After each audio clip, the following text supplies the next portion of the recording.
Hello students, this video is for standard 8 subject history, lesson number 1 sources of history.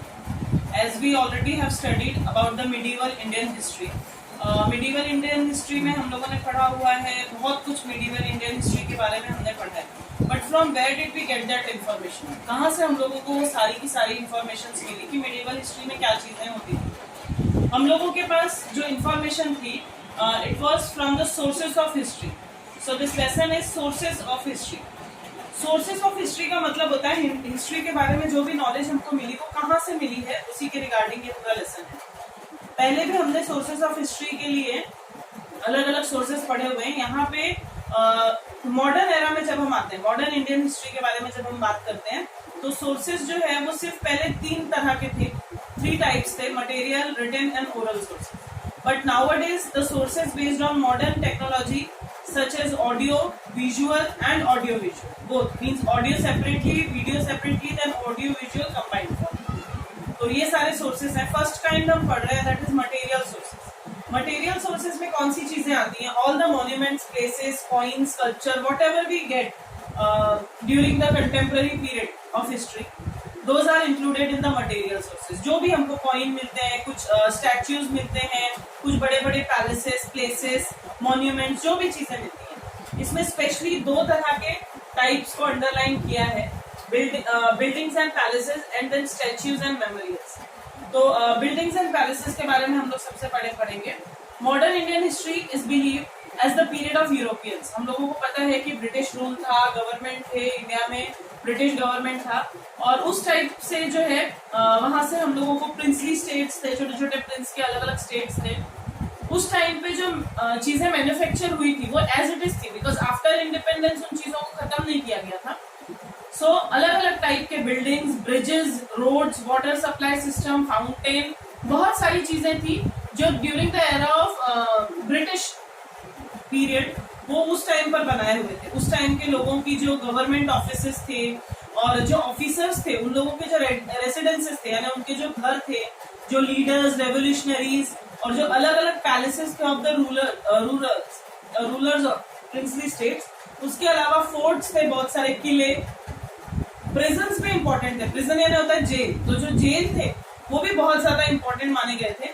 तो कुछ buildings थी जो आज तक उन चीजों को मॉन्यूमेंट की तरह आज तक रखा गया है, और इस चीज जो उस टाइम की जो चीजें अभी तक मॉन्यूमेंट्स जो है अभी तक प्लेस किए गए हैं, उसको नेशनल मॉन्यूमेंट्स में इंक्लूड किया गया है और उसको म्यूजियम में समहाउ कन्वर्ट किया गया है. उसका एक एग्जाम्पल हम लोगों को दिया है सेल्यूलर जेल इन अंडमान. अंडमान में जो सेल्यूलर जेल है उसको इसमें इंक्लूड किया गया. इसके अलावा भी बहुत सारी चीजें थी. अंडमान के अलावा सेल्यूलर जेल जो था, वहां पे जब विजिट के लिए हम जाएंगे तो हमको बहुत सारा इंफॉर्मेशन मिलता है regarding what, regarding the revolutionary works of Vinayak Damodar Savarkar and by Mani Bhavan in Mumbai. अगर हम मनी भवन जाते हैं मुंबई में और सेवाग्राम आश्रम जाते हैं वर्धा, तो हम लोगों को गांधीयन एरा के, मतलब गांधी जी के बारे में या उस टाइम के बारे में, कंटेम्प्रेरी पीरियड के बारे में बहुत सारे इन्फॉर्मेशन मिलेंगे. हम लोगों को म्यूजियम हिस्ट्री को भी कोरिलेट किया गया है. जो भी म्यूजियम्स है उनमें हिस्ट्री का बहुत अच्छा कंटेंट हम लोगों को देखने के लिए मिलता है. Different types of painting, photographs, objects, सारी चीजें इंक्लूड होती है, वहाँ पे प्रिजर्व करके रखी जाती हैं. आगा खान पैलेस एक जगह है, आगा खान पैलेस जो है पुणे में, और वहाँ पे हम लोगों को डिफरेंट टाइप ऑफ डॉक्यूमेंट्स देखने के लिए मिलेंगे during for the life of Mahatma Gandhi. ठीक है, तो फर्स्ट टाइप जो था वो था buildings and palaces. The second type is statues and memorials. Statues यानी होता है मूर्तियां, मेमोरियल्स यानी स्मारक जिसको हम लोग बोलते हैं, किसी की याद में अगर कोई चीजें बनाई गई होती है. इंडिपेंडेंस के पहले और बाद यानी pre independence and post independence period में हम लोगों को अलग अलग पर्सनालिटीज के स्टैच्यूज देखने को मिले. अलग अलग लोगों ने उनके याद में या उनके मेमोरीज में उनकी स्टैच्यूज बनवाए थे. और मॉडर्न इंडियन हिस्ट्री में भी उन चीजों को इंक्लूड किया गया. उस समय में जो भी कंटेम्प्रेरी रूलर रहा होगा, जो भी इंपॉर्टेंट पर्सनालिटी, एमिनेंट पर्सनालिटी, जो भी कुछ होगा, उन सब के बारे में वहां पे इंफॉर्मेशन दी रहती है. उसके नीचे अक्सर हम लोग जब देखेंगे तो जो उनकी स्टैच्यूज होती है उनके नीचे उनके ब्रीफ दिए रहते हैं. मतलब when the person was getting into birth, when he dead, all the information is giving brief information according to about the contribution and biographical sketch of the person. Whatever he has done is briefly intimated there. तो इस तरह से statues की अगर हम बात करें, Mahatma Jyotirao Phule, Lokmanya Tilak, doctor Baba Saheb Ambedkar, इनके मेमोरीज में बहुत सारे स्टैच्यूज जो है वो हम लोगों को देखने के लिए मिलते हैं। सो वो जो है, जैसे उसका एक एग्जाम्पल दिया है, हुतात्मा स्मारक एट वेरियस प्लेसेस। बहुत सारे जगहों पर हुतात्मा स्मारक के हम नाम सुनते हैं। तो ये मेमोरीज में बनाया गया है बड़े बड़े लीडर्स के या जो भी इंपॉर्टेंट एमिनेंट पीपल थे उनके। तो ये सारी चीजें जो है ये मटेरियल सोर्सेस में, मतलब whatever we see in the form of statues, buildings, memorials, ये सारे के सारे मटेरियल सोर्सेस में, इवन कॉइन एंड एटसेट्रा, वो सारी चीजें इंक्लूड होती है। Then the second type is written sources. As you can see in the written sources, newspaper and periodicals and maps and drawings are included. So written sources जो है उसके लिए आपको एक डायग्रामेटिक रिप्रेजेंटेशन बना के दिया हुआ है टेक्स्ट बुक में। रिटन सोर्सेस में हम लोगों को फॉरेन अकाउंट्स है, न्यूज़पेपर है, बायोग्राफीज है, बुक्स है, ऑटोबायोग्राफीज है। What is the difference between biographies and autobiographies? Biographies जो है जब हम किसी और के बारे में, किसी और की लाइफ के बारे में लिखते हैं, that is biography. And the autobiographies when the person himself writes about him, जैसे कोई खुद के ही बारे में जब लिखता है then it is autobiography. Then factory records है, पीरियोडिकल्स है, करस्पॉन्डेंस है, बहुत सारी चीजें हैं, जिसमें से न्यूज़पेपर और पीरियोडिकल्स को बहुत ज्यादा इंपॉर्टेंट दिया गया है, क्योंकि जो भी कंटेम्प्रेरी इवेंट्स होते हैं, जैसे आज के टाइम में, आज पर्टिकुलर डे में कौन सा एक्टिविटी हुआ है, उसके लिए अगर हमको जानना है, we should have read the newspaper. अगर हम न्यूज़पेपर के बारे में जानते हैं तो हम लोगों को सारी इंफॉर्मेशन मिल जाती है। So to get whatever was described in that period, we very easily can get the information with the help of newspaper. And what is mean by periodical? Periodical मतलब एक specific booklet type होती है जो particular time के बाद, like 1 week में weekly periodical होता है, monthly periodical होता है, या 15 days में भी ऐसा 2 weeks टाइप, तो ये periodicals होते हैं। तो न्यूज़पेपर जो है वो हमको बहुत सारी इंफॉर्मेशन देते हैं। We can actually get the detail analysis of a particular event, जो भी इवेंट हुआ है, जो भी किसी खास इंसान के बारे में, उसके बारे में, तो जो भी एडिट किया जाता है उसके बारे में पीरियोडिकल में इंफॉर्मेशन हम लोगों को मिल जाती है। और all the type of activities we can know about the political, social, economic, cultural, all whatever happened in the period can be easily get from the newspaper. Pre independence period में अगर हम बात करें, जब independence नहीं हुआ था उसके पहले, तो कुछ न्यूज़पेपर्स थे, बहुत ज्यादा नहीं थे, but some newspapers played very important role, like Gyanodaya, Gyan Prakash, अमृत बाजार पत्रिका, दीनबंधु केसरी, ये सब बहुत ही इंपॉर्टेंट सोर्सेस थे, because they only created an awakening in the minds of the people. Newspapers के थ्रू बहुत सारी गवर्नमेंट की जो पॉलिसीज होती हैं वो बहुत एक साथ में, बहुत सारे लोग एक साथ में उन सारी चीजों की इंफॉर्मेशन ले सकते हैं, and they actually keep a very drastic effect on the people. बहुत ही ज्यादा अच्छा बुरा जो भी तरह का इफेक्ट होता है बहुत आसानी से लोगों के ऊपर पड़ सकता है।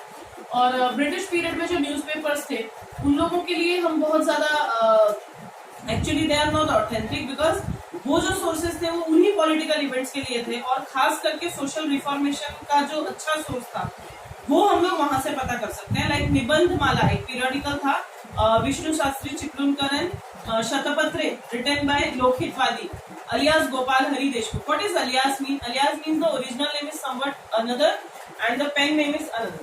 So Shatapatre was the name of the periodical which was written by Lokhitwadi. Lokhitwadi was his pen name and the actual name was Gopal Hari Deshmukh. So weekly periodical जो है वो हम लोगों को उनके बारे में प्रभाकर, वीकली प्रभाकर था, उसके बारे में भी बहुत सारी चीजें हम लोगों को उस टाइम के कंटेम्प्रेरी पीरियड के सोशल और कल्चरल इश्यूज के बारे में हमको पता चल जाता है। उसके बाद आपको एक पिंक बॉक्स में दिया गया है doctor Baba Saheb Ambedkar and newspaper, वो भी एक इम्पोर्टेंट चीज है।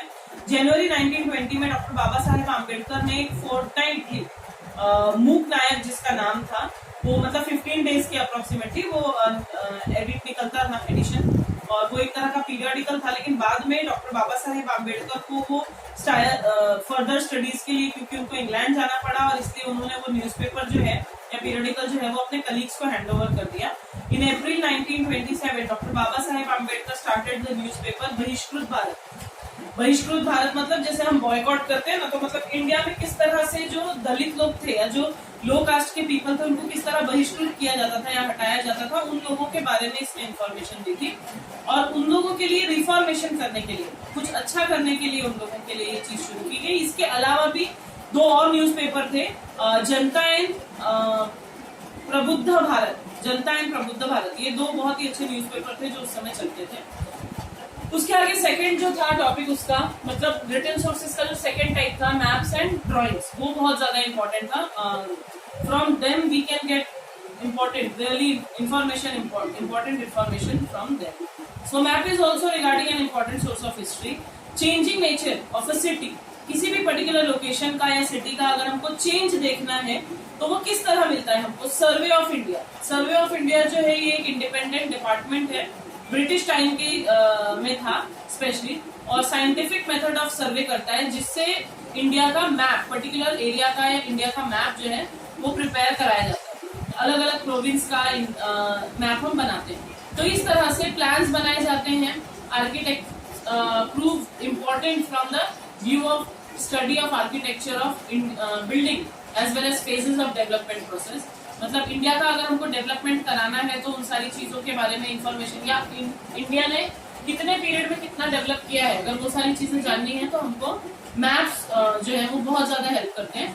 जैसे एग्जाम्पल इसमें दिया हुआ है आपको, department of Mumbai port trust has the original plan of Bombay port information about development of Bombay city. Actually Bombay city how is it developed, it is not like that from older time. काफी समय से इसमें बहुत सारे चेंजेस आए हुए हैं। तो एक्चुअली बेसिकली वो कैसा था, बाद में क्या क्या चेंजेस हुए उसमें, वो सब के सब प्लान्स जो है वो हमको आर्किटेक्ट्स और इंजीनियर्स के हेल्प से जो बनाया जाता है मैप, उसके थ्रू हमको मिल सकता है।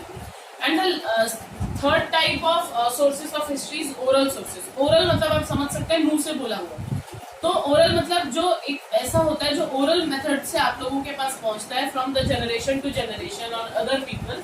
तो वो जो सोर्सेज होते हैं उसको हम ओरल हिस्ट्री बोलते हैं। इसके लिए आपको एक डायग्राम दिया हुआ है, डायग्रामेटिक रिप्रेजेंटेशन है ओरल सोर्सेज में। फोक सॉन्ग्स है, पोवाड़ा है, फोक टेल्स है, नरेशंस है, इंटरव्यूज है, फेयर्स, जलसा, आर्ट ग्रुप्स, रिदमिक प्रोज, ओवी बोलते हैं जिसको, इंस्पिरेशनल सॉन्ग्स, बहुत सारी चीजें हैं जो हम हमारे जो एंसेस्टर्स होते हैं या जो हमारे पहले वाले लोग होते हैं उनसे हम सुन के आगे की जनरेशन को फॉरवर्ड करते हैं। उसमें भी खास इंपॉर्टेंस दिया है इंस्पिरेशनल सॉन्ग्स को। फ्रीडम मूवमेंट जब हो रहे थे उसमें उस समय बहुत सारे इंस्पिरेशनल सॉन्ग्स बनाए गए थे। आज भी वो सारे के सारे अवेलेबल है in the written form, but many are unpublished. कई सारे अनपब्लिश्ड रह गए, मतलब बहुत सालों के बाद हम लोगों को बहुत सारे मालूम नहीं है। बट फ्रीडम फाइटर्स के लिए बहुत सारे ऐसे सॉन्ग्स बनाए गए थे, इंस्पिरेशनल सॉन्ग्स, और उससे हमको इन्फॉर्मेशन मिलती है during the pre independence period. Independent के पहले जो कंडीशन थी उस सॉन्ग से हम लोगों को काफी वहाँ की स्ट्रगल और उसके पीछे कितना फ्रीडम लेने के लिए उन लोगों ने कितनी स्ट्रगल की है वो सारी चीजें उसमें पता चलती है। उसमें जो नेक्स्ट पार्ट है वो है पोवाड़ा। पोवाड़ा जो है वो एक source for getting information about the historical events और the work of a person. इसको हम प्रेज बोलते हैं, कोई पर्टिकुलर इंसान के वेलर के बारे में, उसकी ब्रेवरी के बारे में एक पूरा पोवाड़ा मतलब म्यूजिकल फॉर्म में पूरा डिस्क्रिप्शन उसका सेट किया जाता है। और सारा इसको खास करके सेट किया जाता है for giving the motivation to the other people. 1857 में जो स्ट्रगल हुआ था और जो ब्रिटिश रूल के अगेंस्ट में जो रिवोल्यूशनरीज ने जो हिम्मत दिखाई थी, उन सबके लिए पोवाड़ा बनाया गया था। और ये पोवाड़ा जो है बहुत ही मोटिवेशनल होते हैं। और ये जो है फ्रीडम मूवमेंट जो चला उसमें पोवाड़ास का बहुत इंपॉर्टेंट पार्ट था। वर्क ऑफ सत्यशोधक समाज, इसके लिए बहुत सारे पोवाड़ास बनाए गए और उसके हिसाब से आगे के लोगों को, मतलब जो नेक्स्ट जनरेशन होगी उनको अच्छी चीजें सिखाने के लिए या वट एवर वेलर और confidence we have in ourselves, उसको आगे प्रमोट करने के लिए इस तरह की चीजें इंपॉर्टेंट है।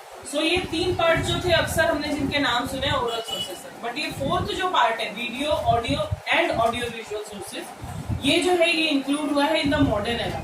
मॉडर्न एरा में हम लोगों को ऑडियो थे, वीडियो, पहले के समय में अगर आप देखेंगे तो रेडियो चलता था, रेडियो के समय में हमको सिर्फ ऑडियोज मिलते थे।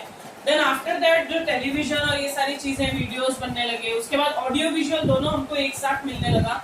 तो ये जो एरा था मॉडर्न पीरियड में, तो इसको काफी इंपॉर्टेंस मिला और बहुत सारी चीजें हैं। इसमें सबसे इंपॉर्टेंट पार्ट है फोटोग्राफ्स। फोटोग्राफ जैसे कि आप देख सकते हैं वो विजुअल सोर्सेस है, visual sources of modern history जो है फोटोग्राफ्स हैं। और with the discovery of art of photography, photographs of various person, event, object, structure, places are click. मतलब बहुत समय जब धीरे धीरे ये चीजें बढ़ने लगी तो फोटोग्राफी जब बढ़ने लगी Nowadays also whenever we are having these internet period, हम लोगों के पास मोबाइल में भी या फोटोज होते हैं, but whenever we get the old photos, हम लोगों को कितना एक्साइटमेंट होता है. तो जो फोटोज क्लिक करके रखते हैं, they show actually the memories and also the social condition, social and economic condition of that particular period. तो फोटोज जो थे, फोटोग्राफ जो थे, वो हम लोगों को विजुअल फॉर्मेट देते हैं. विजुअल यानी हम देख सकते हैं. सो ऑडियो जो था वो तो रेडियो पे जैसे हम सुनते हैं कि सिर्फ सुनी हुई चीजें. विजुअल जो था यानी audio was different than video was different. Videos मतलब फोटोग्राफ्स आते हैं उसमें सिर्फ, क्योंकि वो हमसे कुछ बोलते नहीं है, they just show some pics. तो वो फोटोग्राफ जो हमको दिखाते हैं वो पर्टिकुलर इवेंट या इंफॉर्मेशन के लिए होते हैं. मिडिवल पीरियड में पेंटिंग्स अवेलेबल होती थी जो हम लोगों को किसी इंसान या उसके जो विजुअल डिस्क्रिप्शन होता था इवेंट का वो हमको बताती थी. लेकिन उसकी जो ऑथेंटिसिटी थी यानी जो उसकी हम लोग बोलेंगे कि प्योरिटी थी वो डाउटफुल थी, क्योंकि अगर हम किसी फोटो को देख के कुछ और जज कर सकते हैं कि उस फोटो में जो इंसान है उस समय उसके साथ क्या बिहेवियर कर रहा है वो हम जज नहीं कर सकते. तो फोटोग्राफ जो है जब हम ऑडियो सुनते थे तो हम ऑडियो में विश्वास नहीं कर पाते, बिकॉज ऑडियो तो किसी की भी आवाज हो सकती है. But when we move toward the photographs, this considered to be some more reliable. थोड़ा ज्यादा ये विश्वास करने लगी चीजें लोगों को, और इससे काफी इंफॉर्मेशन मिलती थी, like physical feature, dressing style. Particular period के अगर किसी इंसान की हम ड्राइंग बनाते हैं तो हमको पता होता है कि उस समय में वो इंसान किस तरह के कपड़े पहनता था और उसका जो सोशल बिहेवियर था वो किस तरह था. तो ये सारी चीजें हेल्प मिलती थी हमको फोटोग्राफ्स के through. Then after that recording शुरू हुई, रिकॉर्डिंग होने लगी. तो डिस्कवरी जब हुई रिकॉर्डिंग की तो वो बहुत इंपॉर्टेंट था एज फोटोग्राफी. जितना फोटोग्राफी इंपॉर्टेंट था उतना ही इंपॉर्टेंट था ये भी, बिकॉज उसमें हमको ऑडियो सोर्सेस, लाइक हम कभी कभी ऐसा होता है कि हम किसी से फोन पर बात करेंगे तो हम लोगों को काफी ऑथेंटिसिटी फील होती है instead of watching it's photo only. हम सिर्फ फोटो देखकर ये नहीं बता सकते हैं कि उस समय की फीलिंग क्या थी या क्या बातें थी. But when we feel the audio record, तो ऑडियो रिकॉर्डिंग से हम लोगों को काफी हेल्प मिलने लगी. और इसके अलावा स्पीचेस जो थे लीडर्स के और जो हायर पर्सनालिटीज थी, सॉन्ग्स थे, वो सारे के सारे की रिकॉर्डिंग हम लोगों को मिल जाती थी और वो हमारे लिए बहुत ही इंपॉर्टेंट होता था. इसमें एग्जाम्पल्स भी दिए गए हैं, लाइक नेशनल एंथम जनगण मन संग बाय रविंद्रनाथ टैगोर. रविंद्रनाथ टैगोर ने जो है नेशनल एंथम लिखी थी. और स्पीचेस भी थे उनके सुभाष चंद्र बोस के, जो ऑडियो सोर्सेस थे और which were the actual inspiration for the freedom fighters और the strugglers at that time. So modern history में ऑडियो और विजुअल इन दोनों का बहुत इंपॉर्टेंस था. Then after that we are moving towards the film. जो फाइनल जो चीजें आई, हमने सुनना अलग और देखना अलग, ये चीजें चल रही थी. बट व्हेन फिल्म्स अराइव्ड, हम लोगों को देखना और सुनना दोनों एक साथ मिलने लगे. और at the same time 20th century में बहुत ही अच्छा डेवलपमेंट हुआ due to the film making technique. Dada Saheb Phalke in the year 1913 उन्होंने जो है इंडियन फिल्म इंडस्ट्री शुरू की. और ऑडियो विजुअल रिकॉर्डिंग, मतलब देख भी सकते हैं और सुन भी सकते हैं, इस तरह की चीजें हम लोगों को देखने मिली. किस चीज की? दांडी यात्रा, सॉल्ट सत्याग्रह, क्विट इंडिया मूवमेंट, इस तरह के कुछ historical incidents which we could not ever able to see or visualize on these things. तो इस तरह से हम लोगों को फिल्म इंडस्ट्री में बहुत सारा हेल्प मिला. एंशिएंट और मिडिवल जो पीरियड था उसको हम बहुत ही आसानी से कंपेयर कर सके, देख सके, जान सके. तो आर्कियोलॉजिकल सोर्सेज जो थे वो बहुत ही इंपॉर्टेंट थे और हमको बहुत सारे रिटर्न और बाकी सोर्सेज के लिए बहुत हेल्प मिला. Thank you.